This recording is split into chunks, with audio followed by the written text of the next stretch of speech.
네, 주안을 만나 7월 24일 금요일 묵상을 함께 나오도록 하겠습니다. 오늘 말씀은 이사야 10장 5절에서 19절 말씀으로요. 교만의 결과라고 하는 그 제목을 가지고서 함께 묵상을 나누도록 하겠습니다.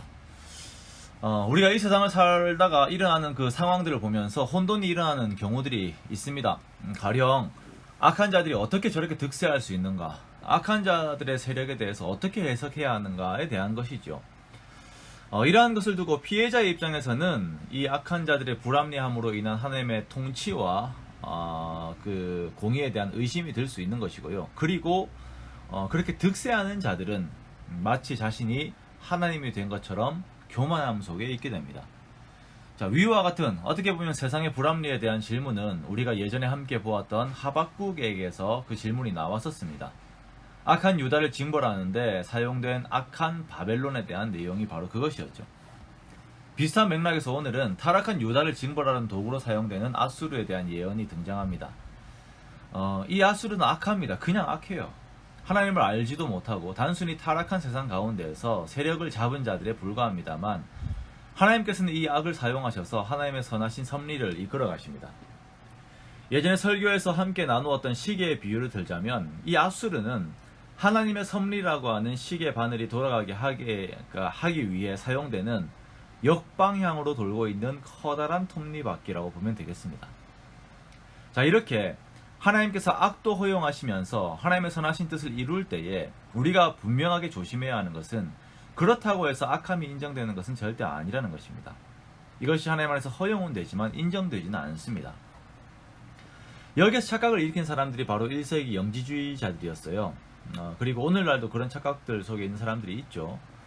바로 이제 가룟 유다에 대한 것인데요. 그의 배신으로 인하여서 예수님께서 십자가에 죽으시고 그로 인하여 구원이 이루어졌으니까 가룟 유다 역시 하나님의 도구로 사용이 되었기에 그의 모든 업적이 인정되어야 한다라고 하는 궤변이 등장하게 된 것입니다. 이런 논리라면 세상의 모든 역사가 결국은 하나님 나라의 완성이라고 하는 선한 방향으로 가게 될 것인데, 이 과정 중에 함께한 모든 악한 자들의 자취들이 모두가 인정을 받을 수 있다라고 하는 이상한 결론에 이르게 됩니다. 오류죠. 하나님께서는 악을 허용하시면서까지 선을 이루시지만 악한 자들은 반드시 그 악에 대한 보응을 받게 되어 있습니다.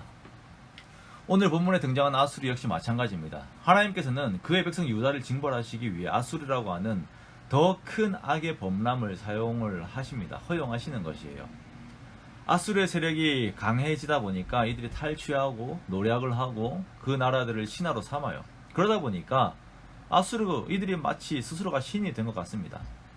그래서 아수르의 입에서 나오는 말들이 내 손의 힘과 내 지혜로 이 일들을 행하였다. 나는 총명한 자라. 내 손으로 정복했고 내 손으로 열국의 재물을 얻었다라고 선언하는 것입니다. 자, 이러한 아수르의 역사관에는 누가 없습니까? 하나님이 없어요. 하나님께서 이들을 사용하셔서 역사를 이끌어가게 하셨는데, 자신들이 마치 역사의 주관자가 된 것처럼 교만하여서 그 마음을 높일 때에 하나님께서 이들에게 말씀하시는데요. 15절에 보면 도끼가 어찌 찍는 자에게 스스로 자랑하겠으며 톱이 어찌 켜는 자에게 스스로 큰 체하겠느냐. 이는 막대기가 자기를 드는 자를 움직이려 하며 몽둥이가 나무 아닌 사람을 들려 함과 같은 미로다 라고 경고합니다.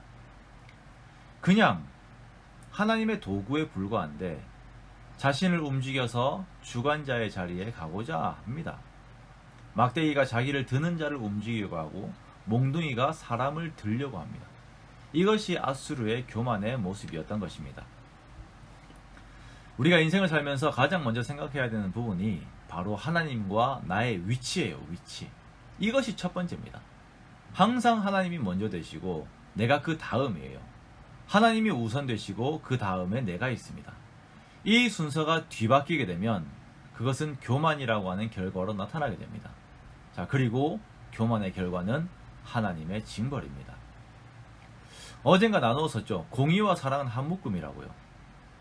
이런 교만에 대한 하나님의 공의가 실행되지 않으면 교만한 자로 말미암은 피해자가 반드시 나오게 된다고요. 자, 그러므로 하나님의 공의는 바로 사랑입니다. 미가 2장 7절 말씀에 너희 야곱의 족속아 어찌 이르기를 여호와의 영이 성급하시다 하겠느냐, 그의 행위가 이러하시다 하겠느냐. 나의 말이 정직하게 행하는 자에게 유익하지 아니하냐라고 말씀하시잖아요. 하나님은 교만한 아수를 소멸시키시겠다라고 말씀을 하시는데요.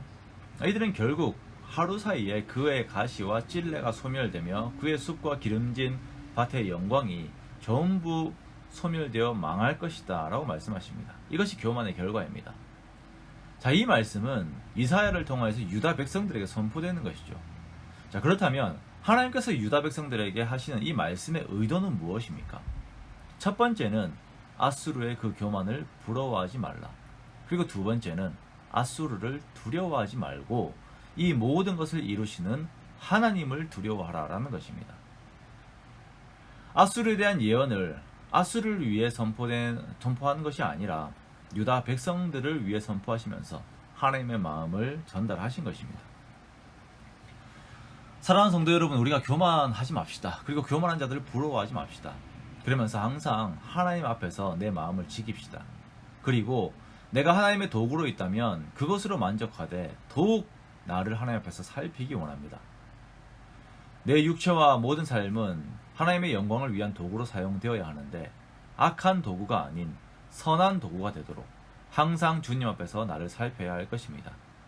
그리하여 하나님의 일들이 이루어졌을 때에 선함의 성격으로 그 일들을 함께 이루었음에 감사하며 매사에 겸손하게 주를 의지하는 저 여러분 되시기를 주님의 이름으로 축원합니다.